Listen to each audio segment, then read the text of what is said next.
Alright, so we've finalized the new PiGRRL Zero Plus, as I'm titling it.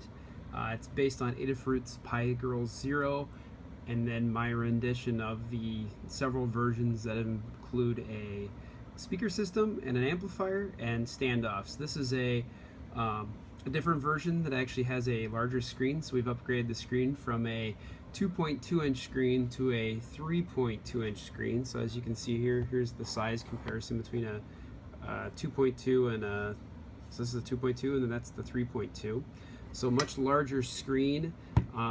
The case itself, between the modified version I have and the new one, isn't much larger. It's a little less than a ½ inch longer. The height is the exact same, the depth is the exact same, so it's only longer by about a ½ inch, a little less. Interesting here is you'll see that we move the PiTFT buttons onto the side.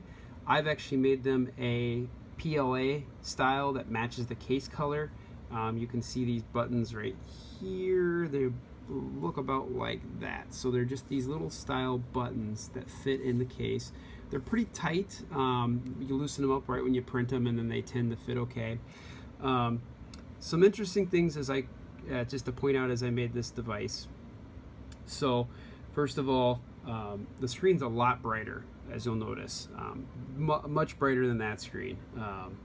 And then also I fit a 2500 milliamp hour battery versus a 2000 milliamp battery. You can still use the 2000 milliamp battery, but I'd recommend the 2500 if you want more game time. It's just really tight to fit that large of a battery in there. So if you do want that battery, you're going to have to really modify the case, or not modify the case, but really try to crunch everything in there. A lot of wires go in there and stuff in it, and actually it makes the potentiometer volume control knob actually makes it stick out a little further. So what you'll end up wanting to do is probably get a smaller, I'm going to get a smaller pot basically. So I'm going to put right now it's a 16 millimeter pot, I'm going to put a 12 millimeter one, a little smaller, should fit perfect. So that's what you should do if you have a larger battery, is put a smaller volume control knob in there.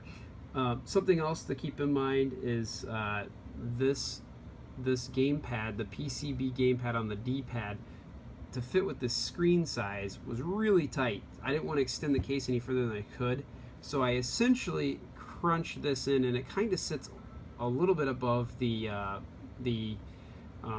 screen PCB. So what I end up doing, you'll end up finding that it sits a little higher. So what I do is put on the back of this Ninja Flex, the base of the actual control, or the knob here, you'll actually have to put some masking tape down. I put a couple layers, 2 or 3 layers, and it just kind of, it helped with that separation between the PCB pad and the D-pad. So do that too. And then these buttons here, I put tape on the back of these buttons as well, just for better grip. And the type of tape I'm using is just standard masking tape. So that's kind of what that looks like. But this is the final product. It works perfect. Like I said, you can see that the pot's a little big, but it's working fairly well here. Let's back out and I'll show you. So these 2 buttons here, the start and select button will back you out. You can actually go through, it plays Game Boy Advance games really well. Let's go play some Nintendo games and I'll show you this.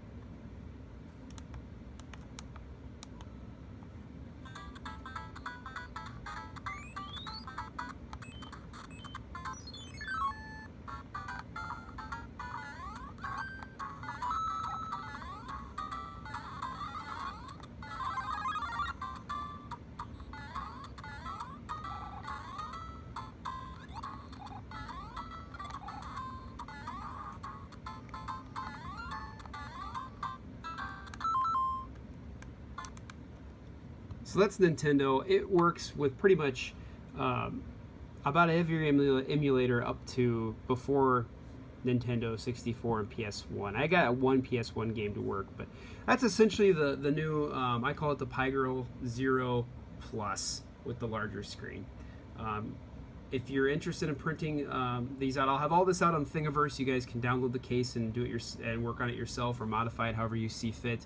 I'll be selling cases if people want to buy them on my Etsy shop, so go out there and grab them if you'd like. They'll come with the buttons as well.